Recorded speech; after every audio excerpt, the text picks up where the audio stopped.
दर्शकों, स्वागत है आपका नीलेश कॉइन्स टीवी चैनल पर। आज हम एपिसोड नंबर 67 देख रहे हैं और आज हम डिस्कस करेंगे एक बहुत ही इंटरेस्टिंग टॉपिक। हर एक कलेक्टर के लिए एक कौतूहल का विषय है कि प्राचीन सिक्कों की कीमत कैसे तय की जाती है। तो आज के एपिसोड में हम जानेंगे कि प्राचीन सिक्कों की कीमत कैसे तय की जाती है। तो हमारे एपिसोड में आज हम पंचमार्क सिक्कों की कीमत देखेंगे कि कैसे आंकी जाती है और एक कलेक्टर को कैसी कीमत अदा करनी चाहिए और किस प्राइस पर पंचमार्क सिक्कों को रिटेल मार्केट या एग्जीबिशंस में खरीदनी चाहिए। तो चलिए हम आज का एपिसोड शुरू करते हैं। आपके सामने एक होर्ड है, आप देख सकते हैं। यह होर्ड नहापान का है, जो वेस्टर्न सत्रप के किंग हैं, सत्रप थे। और ये फर्स्ट सेंचुरी एडी का चांदी का सिक्का है और इसका एक होर्ड है और ऐसे होर्ड प्राप्त होते रहते हैं। और मुद्रा जो कलेक्टर्स हैं, जो मुद्रा डीलर्स हैं, कॉइन डीलर्स हैं, वो इन सिक्कों को एग्जीबिशंस में लेकर आते हैं। आप वहाँ पर चुनाव कर कर अच्छी प्लैंचेट का फुल फ्लैन का सिक्का खरीद सकते हैं। फुल फ्लैन से मतलब है हर डिटेल सिक्के की मौजूद रहना ओवर्स और रिवर्स पे। तो चलिए हम जानते हैं कि इन सिक्कों को में आज हम पंचमार्क के सिक्कों को जानते हैं। जो पंचमार्क सिक्के आहत सिक्के भी बोले जाते हैं और यह भारत के सबसे प्राचीनतम सिक्कों में पंचमार्क सिक्कों की गिनती है। तो पंचमार्क सिक्कों का जो चलन है वो तीसरी शताब्दी ईसा पूर्व तक बहुतायत मात्रा में रहा। उसके बाद वो धीरे धीरे कुषाण वंश तक पंचमार्क सिक्के इस्तेमाल होते रहे। कई जनपद में जो बच गए थे मगध जनपद के सिक्के और बाकी सिक्के भी काफ़ी दिनों तक गुप्त वंश तक भी देखा गया है कि गुप्त वंश आते आते पंचमार्क सिक्कों का चलन नष्ट हो गया। तो चलिए हम जानते हैं इनके बारे में। और पंचमार्क सिक्कों की कीमत हम कैसे पता करें, आज का हमारा टॉपिक है। तो हमें क्या देखना चाहिए एक नए कलेक्टर के हिसाब से, मैं आपको सलाह दूंगा कि अगर आप आपने नई कलेक्शन बनानी शुरू की है और आपने अभी अभी न्यूमिस्मैटिक्स में कदम रखा है, तो मैं सलाह दूंगा आप बड़े बड़े एग्जीबिशंस विजिट करें।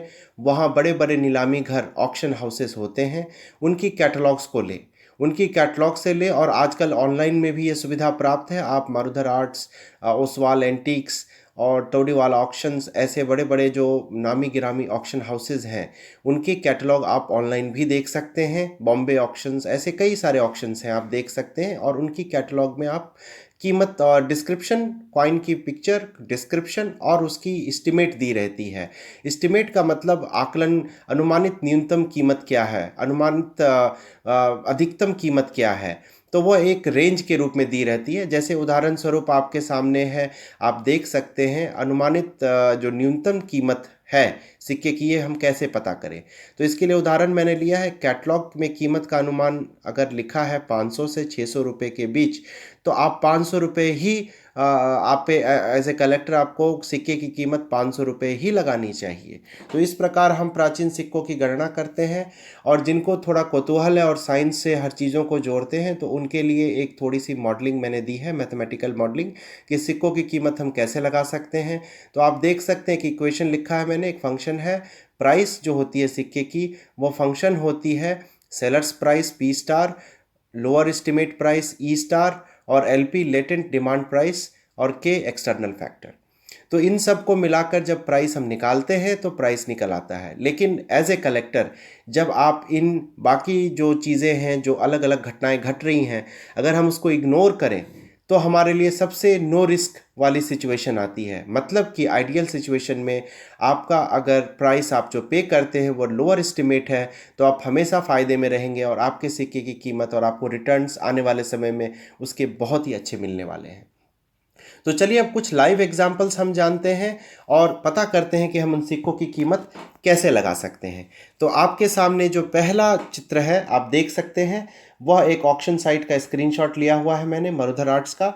आप देख सकते हैं मगध जनपद का एक सिक्का दिख रहा है 1800 से 2000 रुपये की एस्टिमेट में।